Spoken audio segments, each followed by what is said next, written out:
ጤና ይስጥልኝ የተወደዳችሁና የተከበራችሁ የኢትዮኒውስ ቤተሰቦች እንደምናላችሁ ሰላምታችን በያላችሁበት ይድረስ። እነሆ አዳዲስና ወቅታዊ መረጃዎችን አዘጋጅተን ወደ እናንተ ማድረስ ጀምረናል። ከኢትዮኒውስ መረጃዎች ጋር አብራችሁ እንድትቆዩ ግብዣችን ነው። በቅድሚያ አማርስ ዜናዎችን አስቀድማለሁ። በአማራ ክልል የተለያዩ አካባቢዎች ዛሬም ከፍተኛ ሰብአዊና ቁሳዊ ጉዳት ተመዘገበበት ውጊያ ቀጥሏል። በጎጃም ከንጋት ጀምሮ በተደረገው ውጊያ አገዛዙ ጦር ላይ ከፍተኛ ጉዳት ደርሷል ተብሏል።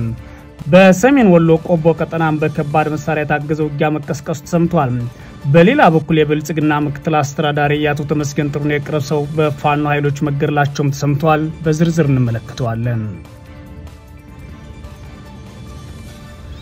በትግራይ ክልል የተለያዩ አካባቢዎች የሚካሄደው ተቃውሞና መንገድ መዝጋት ዛሬም ቀጥሏል። የትግራይ ኃይሎች ተብሎ የሚታወቁት የሰራዊቱ አባላት በክልሉ የተለያዩ ክፍሎች ውስጥ የሚያሰሙት ተቃውሞና መንገድ መዝጋት መቀጠሉን ነዋሪዎች አረጋግጠዋል። ባለፈው ጥቅምት 3 2018 የጀመረው ይህ የተቃውሞ ሰልፍ ዛሬም በተለያዩ የክልሉ አካባቢዎች ቀጥሏል። የክልሉ ካቢኔ ደግሞ ጥያቄያቸው እንዲመለስ ውሳኔ አሳልፏል። በዝርዝር እናየዋለን። የሱዳን ጦር መሪ ጀነራል አልቡርሃንና የግብጽ ፕሬዝዳንት አልሲሲ በኢትዮጵያ ላይ የጋራ አቋም መያዛቸው ተሰማ። ፕሬዝዳንት አልሲሲና ሌተናል ጀነራል አልቡርሃን በአባይ ወንዝ ውሃና በሱዳን ቀውስ ዙሪያ በግብጽ የተወያዩ ሲሆን በአባይ ውሃ ላይ የሚወሰደው ማንኛውንም የተናጠል እርምጃ እንደሚቃወሙ በድጋሚ አስታውቀዋል። በዝርዝር እናየዋለን። የቀይ ባህር ደህንነትን ለማጠናከር የሶማሌላንድ የመንና የጅቡቲ የባህር ጠረፍ ከፍተኛ አዛዦች በጅቡቲ ተገናኝተው መከሩ። የሶማሌላንድ የመንና የጅቡቲ የባህር ጠረፍ ጥበቃ አባላት አዛዦች በዚህ ሳምንት በጅቡቲ ከተማ ተገናኝተው በዓለም አቀፍ ንግድና በክልላዊ መረጋጋት ላይ ወሳኝ ሚናው እየጨመረ መጣው የቀይ ባህር ጉዳይና የኤደን ባህረ ሰላጤ ደህንነት ዙሪያ መምከራቸው ሰምቷል። ይህንንም በዝርዝር እንሰማዋለን። የህንዱ ጠቅላይ ሚኒስትር ናሬንድራ ሞዲ የሩሲያ ነዳጅ ላለመግዛት መስማማታቸውን ፕሬዝዳንት ትራምፕ አስታወቁ። አሜሪካ የዩክሬን ጦርነት ለማስቆም የሚያደርጉትን ጥረቶች አካል በማድረግ ከክሬምሊን ላይ የኢኮኖሚ ጫናዎች ማሳደር ትፈልጋለች። በዚህም ምክንያት ከሩሲያ ነዳጅ የሚገዙና ሌሎች ማዕድናትን ጭምር የሚሸምቱ ሀገራት ላይ ጫና እያሳደረች ሲሆን ህንድ አንዱ ሀገር ሆና ቀርባለች። አብራችሁ ውስጥ ቆዩ። እነዚህና ሌሎች ተሰማላችሁ። ወደ ዝርዝሩ አልፋለሁ። በአማራ ክልል የተለያዩ አካባቢዎች ዛሬ ከፍተኛ ሰብአዊና ቁሳዊ ጉዳት ተመዘገበበት ውጊያ ቀጥሏል። በጎጃም ከንጋት ጀምሮ በተደረገው ውጊያ የአገዛዙ ጦር ላይ ከፍተኛ ጉዳት መድረሱ ተሰምቷል። በሰሜን ወሎ ቆቦ ቀጠናም በከባድ መሳሪያ የታገዘ ውጊያ መቀስቀሱን የተሰማው በዛሬው ዕለት ጥቅምት 6 2018 በጎጃም አዊ ዞን አዲስ ቅዳም ከተማ የፋኖ ኃይሎች በአራት ቀናት ልዩነት ውስጥ ለሁለተኛ ጊዜ የአገዛዙ ጦር አጥቅተዋል። ከንጋት ጀምሮ የፋኖ ኃይሎች ወደ አዲስ ቅዳም ከተማ በመግባት ውጊያ መክፈታቸውን ነዋሪዎች አረጋግጠዋል። ውጊያ የተቀሰቀሰው የፋኖ ኃይሎች ወደ ከተማዋ በመግባት የአገዛዙ ጦር ካምፕ ላይ ተኩስ መክፈታቸውን ተከትሎ መሆኑን ነው ለማወቅ የተቻለው። በዚህም ውጊያ ከ120 በላይ የአገዛዙ ጦር አባላት ተገድለዋል ተባለ ሲሆን ከ50 የሚበልጡ ቆስለዋል ሲልም የአማራ ፋኖ ብሔራዊ ኃይል ቴዎድሮስ እዝ የጎጃም አገምድር ክፍለ ጦር አስታውቋል። ከ80 በላይ የጦር መሳሪያዎችን በፋኖ ማረካቸውን ነው አፋ በአክሉ ያስታወቀው። የአገዛዙ ጦር ዙ 23 ሞርታርና ሌሎች ከባድ መሳሪያዎች ተጠቅሞ ለመከላከል ቢሞክርም ፋኖ የጨበጣ ውጊያ መግባት ድል አድርጓል ሲሉ የፋኖ አባላት ለኢትዮኒውስ ተናግረዋል።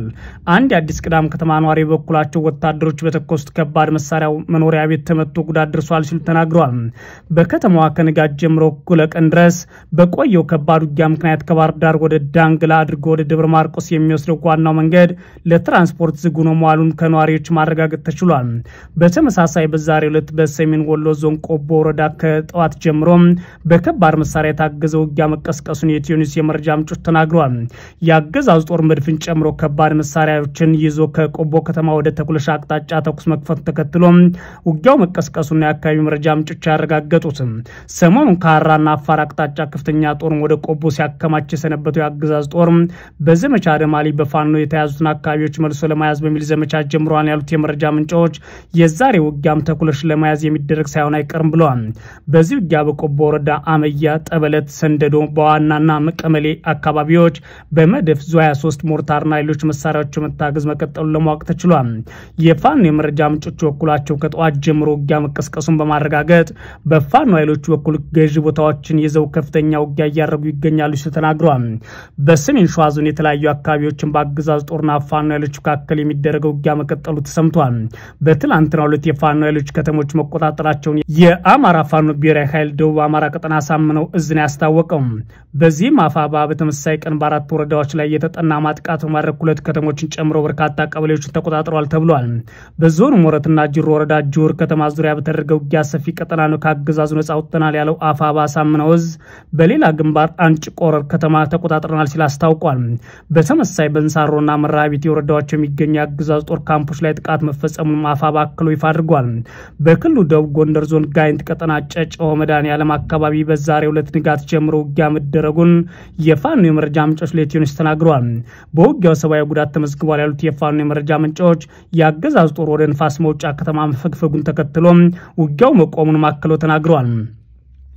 በሌላ በኩል የብልጽግና የእነማይ ወረዳ ምክትል አስተዳዳሪ በፋኖ ኃይሎች መገደላቸው ተሰምቷል። በአማራ ክልል ምስራቅ ጎጃም ዞን የእነማይ ወረዳ ምክትል አስተዳዳሪና ስራ ክህሎት ጽሕፈት ቤት ኃላፊ ናቸው የተባሉት አቶ አዲሱ ተሻለ ጥቅምት 6 2018 በቢቸና ከተማ ተገድለዋል። የአማራ ፋኖ ብሔራዊ ኃይል ቴዎድሮስ እዝ በላይ ዘለቀ ክፍለ ጦር የብልጽግና ሹም ግድያ በተመለከተ ኃላፊነት ወስጃለሁ ብሏል። ዛሬ ጥቅምት 6 2018 ዓ.ም የፋኖ አባላት ወደ ቢቸና ከተማ በመግባት በወሰዱት እርምጃ የእነማይ ወረዳ ምክትል አስተዳዳሪ አቶ አዲሱ ተሻለ ተገድለዋል ያለው አፋባ ምክትል አስተዳዳሪው ለብዙ ጊዜያት ያገዛዙ ተልኮ መቀበል የአማራን ህዝብ ሲያስጨፈጭፉ የነበሩ በዲማ ቅዱስ ጊዮርጊስ ገዳም ትእዛዝ እየሰጠ ጉዳት እንዲደርስ ያደረገ የአዲስ አለማየሁ ሙዚየምን ያቃጠለ እንዲሁም በእነማይ ወረዳና ቢቸና ከተማ የፋኖ ቤተሰቦች ናቸው በሚል ንጹሃን ሲያሰቃይ የነበረ ነው ሲል አስታውቋል። የእነማይ ወረዳ የብልጽግና አስተዳደር በበኩሉ አመራራችን አቶ አዲሱ ተሻለ በጠዋት 12 ሰዓት ከ30 ወደ ስራ ሲወጡ በጽንፈኞች በተተኮሰባቸው ጥይት ተገድለዋል ሲል የያዘ መግለጫ ወጥቷል።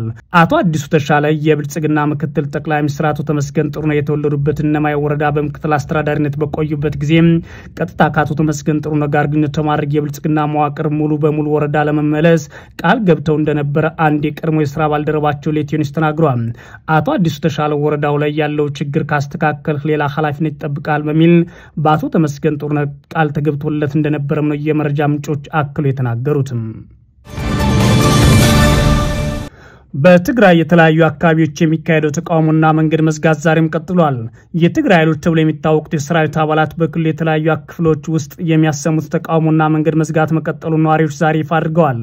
ሰኞ ጥቅምት 3 2018 በክልሉ ዋና ከተማ መቀሌ የጀመረ ተቃውሞ ወደ ተለያዩ የትግራይ አካባቢዎች ተስፋፍቶ ማክሰኞ፣ ረቡዕና ሐሙስ መቀጠሉን የተሰማው ዛሬ ሐሙስ በአዴግራትና በአካባቢው ተቃውሞ መቀስቀሱን ከአዴግራት ወደ መቀሌ የሚወስደው ዋና መንገድን በተቃዋሚዎች ተዘግቶ መቆየቱን ቢቢሲ አረጋግጧል። በተጨማሪም ባውላና በመሆኒ ምስራቃዊና ደቡባዊ ዞኖች ከመቀለ ጋር የሚያገናኙ መንገዶች እንዲሁም ከእንዳባጉና ወደ እንዳሽረስላሴ የሚወስደው መንገድ ዛሬም ተዘግተው እንደሚገኙ የተለያዩ ምንጮች ተናግረዋል። የትግራይ ኃይሎች አካል የሆነው የአርሚ 22 አባላት ከአራት ቀናት በፊት በመቀለ ከተማ ለተቃውሞ አደባባይ መውጣት መንገድ በመዝጋት እንቅስቃሴን አስተጓጉሎ እንደነበር መዘገባቸው ይታወሳል። በመቀለ ከተማ የተካሄደው የተቃውሞ ሰልፍና ከክልሉ ከፍተኛ አመራሮች ጋር ውይይት ተደርጎበት ቢቆምም በተከታታይ በነበሩት ቀናት በተለያዩ የትግራይ አካባቢዎች የቀጠለ ሲሆን ዛሬ ሐሙስም ሰልፉና ተቃውሞ ቀጥሏል ተብሏል። ማክሰኞ ጥቅምት 4 ቀን 2018 ዓ.ም በማዕከላዊ ዞን በነበለት በተባለው አካባቢ ተቃውሞ የነበረ ሲሆን በዚህም ወደ ሐውዜና አድዋ የሚወስዱ መንገዶች ለሰዓታት ተዘግተው ነበር። በተመሳሳይ ከውቅሮ ወደ መቀለ በሚወስደው መንገድ በአጉላ ከተማ መንገድ ተዘግቶ የነበረ ሲሆን እርዳታ የጫኑ መኪናዎች ማለፍ ሳይችሉ መቅረታቸው ከስፍራ የተገኘው መረጃ ያሳያል። የትግራይ ኃይል አባላት በተለያዩ የክልሉ አካባቢዎች መንገዶችን በመዝጋት ተቃውሟቸውን የሚያሰሙት ጥያቄያችን ይመለስ ማለት ነው። በደቡብ ትግራይ ዞን መሆኒና አዲሸሁ ወደ መቀለ የሚወስዱ መንገዶችም ተዘግተዋል ተብሏል። የእንዳባጉና ሽረማይ ጸብሪ መንገድ ተዘግቶ የነበረ ቢሆንም የተከፈተው የሃይማኖት አባቶችና የአገር ሽማግሌዎች ውይይት ካደረጉ በኋላ ነው ተብሏል። የወታደራዊ ኃይሉ አባላት ለተቃውሞ አደባባይ የወጡት ደሞዛቸው በወቅቱ እየተከፈላቸው እንዳልሆነ ጥቅማ ጥቅም እየተሰጣቸው ባለመሆኑ ወደ አካባቢው አስተዳደር ሲሄዱ ጉዳያቸው ስም ያለማግኘቱ እንዲሁም እንደ ታጋይ እንደማይከበሩ በመግለጽ ተቃውሟቸውን አሰምተዋል ይላል ቢቢሲ። ጨምሮም ደግሞ ከደሞዝና ከጥቅማ ጥቅም ውጪ ፖለቲካ ይዘት ያላቸውና ወቅታዊ ሁኔታዎችን በተመለከቱ ጉዳዮች ላይም ድምጻቸውን አሰምተዋል ተብሏል። በአንዳንድ አካባቢዎች ለተቃውሞ የወጡ የጸጥታ አባላት የአንድ የፖለቲካ ድርጅት ጠባቂ አይደለንም፣ ጦርነት አንፈልግም፣ ሰላም እንሻለን የሚሉ መፈክሮች ሲያሰሙ ታይተዋል። ሰኞ ዕለት በመቀለ ተቃውሟቸውን ያሰሙት የትግራይ ኃይሎች አባላት ወደ ትግራይ ጊዜያዊ አስተዳደር ፕሬዝዳንት ጽሕፈት ቤት በመሄድ የጊዜያዊ አስተዳደሩን ፕሬዝዳንት ለማነጋገር ጠይቀው ነበር። ሌተናል ጀነራል ታደሰ ወረደ በወቅቱ በቢሮአቸው ስላልነበሩ ወደ ሰማዕታት ሐውልት አዳራሽ ገብተው የሚመለከታቸው ኃላፊዎች እስኪመጡ እንዲጠብቁ ቢነገራቸው ፈቃደኛ ሳይሆኑ ቀርተዋል ይላል ቢቢሲ። ይህን ተከትሎም ከመቀሌ የሚወጡ 3 ወሳኝ መንገዶች በመዝጋታቸው ወደ ከተማ አውሮፕላን ማረፊያና ወደ ሌሎች የክልሉ ክፍል የሚያቀኑ ተሽከርካሪዎችና መንገደኞች ተስተጓጉለው ውለዋል። ሰኞ ዕለት ማምሻውን ከትግራይ ጊዜያዊ አስተዳደር ፕሬዝዳንት ከዋት ከፍተኛ ባለስልጣናትና ከወታደራዊ አመራሮች እንዲሁም በሰማዕታት አዳራሽ የተነጋገሩ ሲሆን ጥያቄያቸውንም በዝርዝር አቅርበዋል። ቢቢሲ ያነጋገራቸው የሰራዊቱ አባላትና ተቃውሞ ላይ የተሳተፉ አባላት የ2 ዓመት ደሞዝ አለመከፈልን እንዲሁም ቃል የተገባላቸው ጥቅማ አለመከበሩን በመግለጽ ቅሬታ አቅርበዋል ይላል። ከዚህ ባለፈም ሌሎች ተያያዥ ጉዳዮችን ያነሱ ሲሆን ጥያቄዎቹ በመላው ትግራይ ያሉ የትግራይ ኃይሎች አባላት ቅሬታ ነው ብለዋል። ተቃውሟቸውን ያሰሙት የትግራይ ኃይል አባላት የሀገር መከላከያ ሰራዊት፣ የፌዴራል ፖሊስና የቀድሞ የክልሉ ልዩ ኃይል አባላት የነበሩና የትግራይ ኃይልን የተቀላቀሉ ናቸው። እነዚህ የትግራይ ኃይል አባላት በቀድሞ የደሞዝ ክፍያ ዝርዝር ውስጥ ስለነበሩ ደሞዛቸው እንደተቆራረጠ ቢሆን መቀጠሉ ይናገራሉ። ነገር ግን ጦርነቱ ወቅት ኃይሉ የተቀላቀለው አዳዲስ አባላት የሚገባቸው ጥቅም እያገኙ አለመሆኑን ገልጸው ለዚህም ልክ እንደ ሌሎቹ አባላት ድጎማ ይሰጠን፣ አድሎ አይፈጠር፣ የ2013-2014 ክፍያ ይሰጠን ማለት ጠይቀዋል። አባላቱ ያነሷቸውን ጥያቄዎች በተመለከተ ምላሽ ሰጡት የጊዜያዊ አስተዳደር እና የህወሓት ከፍተኛ አመራሮች የ2 ዓመት ክፍያ አጣርተው እልባት እንደሚያገኝ ቃል ገብተውላቸው ነበር። መቀሌ ውስጥ ሰኞ ዕለት ከሰልፈኞች ተወካዮች ጋር በተካሄደው ስብሰባ ላይ ከተነሱት ጉዳዮች መካከል አንዱ ከዚህ በፊት ጸድቆ የነበረው የሰራዊቱ አባላት የሚሰጠው የጥቅማ ፓኬጅ ነው። ለዚህም ለመኖሪያ ቤቶች ግንባታ የሚሆን ቦታ መስጠት ተጀምሮ በአንደኛው ዙር ለሰማዕታት ቤተሰቦች በመደብ ላይ እንደሚገኝና ቀጥሎም በጦርነት ለተጎዱ ሰዎች ከዛም በማስተከተል ለአርበኞች እንደሚሰጥ ኃላፊው አስታውቀዋል። ለታጋዮች የሚሰጠው መሬት በትግራይ ጊዜያዊ አስተዳደር ካቢኔ ውሳኔ እንደሚሰጥም ተቃውሟቸውን ላሰሙ አባላት ተገልጾላቸዋል። ሌሎች ጥያቄዎች ደረጃ በደረጃ እንደሚመለሱም ተነግሯቸዋል። ከዚህም ጋር በተያያዘ በረቡዕ ዕለት የጊዜያዊ አስተዳደሩ ባወጣው መግለጫ የአስተዳደሩ ካቢኔን ጉዳይ አስመልክቶ ቀደም ሲል ከ2017 ጀምሮ ሊተገበር በእቅድ ላይ የነበረና የትግራይ ኃይል አባላትን አስመልክቶ የወጣ መመሪያ ተገቢ ደሞዝ፣ ጥቅምና ለቤት መስሪያ የሚሆን ቦታ እንዲሰጥ የሚያስችል ውሳኔ አሳልፏል። በዚህ ውሳኔ መሰረት መመሪያው ለተለያዩ የጊዜያዊ አስተዳደሩ ቢሮዎች እንዲሰራጭና እንዲተገበር መታዘዙ መግለጫ ያመለክታል። ደም አፋሳሽ የነበረው የትግራይ ጦርነት ባስቆሙ የፕሪቶሪያ ስምምነት መሰረት የትግራይ ኃይል አባላት ጥቃቸውን ፈተው ወደ ሰላማዊ ኑሮ እንዲቀላቀሉ ቢጠበቅም አሁንም ግን የፌዴራል መንግስትና ህወሓት የገቡበት ሰጣ ገባ ዳግም ጦርነት ሊያስገባቸው ጫፍ ላይ አቁሟቸዋል። የሱዳኑ ጦር መሪ ጀነራል አልቡራን የግብጽ ፕሬዝዳንት አልሲሲ በኢትዮጵያ ላይ የጋራ አቋም መያዛቸው ሰማ። ፕሬዝዳንት አልሲሲና ሌተናል ጀነራል አልቡራን በአባይ ውሃና በሱዳን ቀውስ ዙሪያ በግብጽ የተወያዩ ሲሆን በአባይ ውሃ ላይ የሚወሰድን ማንኛውም የተናጠል እርምጃ እንደሚቃወሙ በድጋሚ አስታውቀዋል። የግብጽ ፕሬዝዳንት አብዱል ፈታህ አልሲሲ የሱዳን ሉዓላዊ የሽግግር ምክር ቤት ፕሬዝዳንት ሌተናል ጀነራል አብዱል ፈታህ አልቡራን ጥቅምት 5 ቀን 2018 ዓ.ም በካይሮ በሚገኘው አልኢትሃድ ቤተመንግስት ተቀብለው ውይይት ማድረጋቸው ተሰምቷል። በውይይቱ ወቅት የሁለትዮሽ ግንኙነት፣ በአባይ ወንዝ የውሃ ጉዳይ እንዲሁም በሱዳን ባለው ግጭት ዙሪያ በዝርዝር ተነጋግረዋል ተብሏል። የግብጽ ፕሬዝዳንት ቃል አቀባይ አምባሳደር መሐመድ ኤልሻዊናዊ እንዳሉት ከሆነ ፕሬዝዳንት አልሲሲ የሌተናል ጀነራል አልቡራን ጉብኝት በደስታ መቀበል በግብጽና በሱዳን መካከል ያለውን ስር የሰደደ የወንድማማችነት ግንኙነትና በተለያዩ የትብብር መስኮች የታየውን እድገት አድንቀዋል ብለዋል።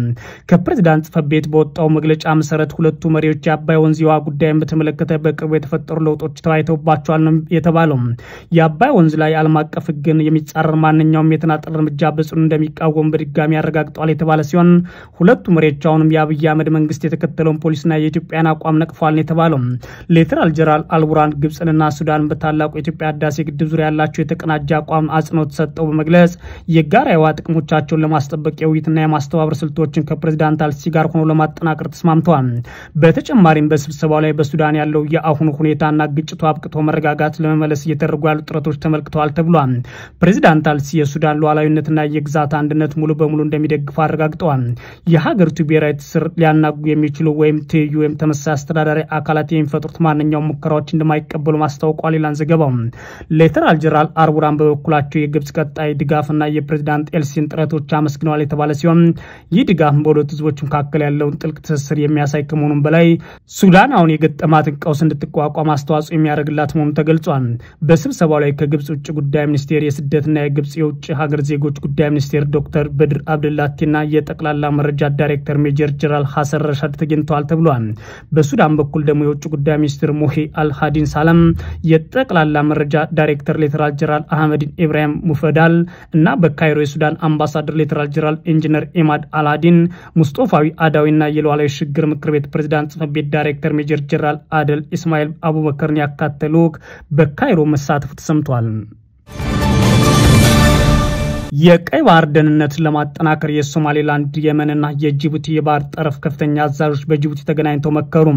የሶማሌላንድ የየመን የጅቡቲና የባህር ጠረፍ ጥበቃ አዛዦች በዚህ ሳምንት በጅቡቲ ከተማ ተገናኝተው በዓለም አቀፍ ንግድና በክልላዊ መረጋጋት ላይ ወሳኝ ሚናው እየጨመረ መጣው ቀይ ባህርና የኤደን ባህረ ሰላጤ የባህር ላይ ደህንነት ዙሪያ ያላቸውን ቅንጅት ለማጠናከር መክረዋል።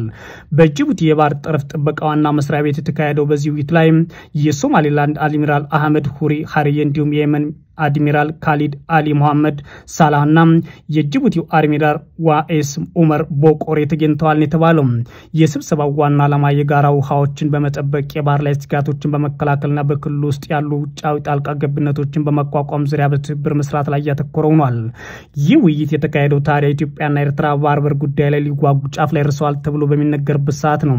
በተለይም የስዊዝ ካናል ከህንድ ውቅያኖስ ጋር የሚያገናኘው ዋና የንግድ መስመሮች በሆኑት በቀይ ባህርና በኤደን ባህረ ሰላጤ ውስጥ የሚከሰቱ የባህር ላይ ዘረፋን፣ ኮንትሮባንድና የአካባቢ አደጋዎችን ለመዋጋት የሚያስችሉ የጋራ የባህር ላይ ጥበቃ ስራዎችና የመረጃ ልውውጥ በተመለከተ ሰፊ ውይይት ተደርጓል ተብሏል። በሶስቱ ሀገራት መካከል በባህር ላይ ደህንነት ዙሪያ በመደበኛነት በሚደረጉ ልውውጦችና በጋራ ውሃዎች ውስጥ ለሚከሰቱ አደጋዎች ምላሽ ለመስጠት በሚከናወኑ የተቀናጁ ተግባራት ዙሪያም ተወያይተዋል።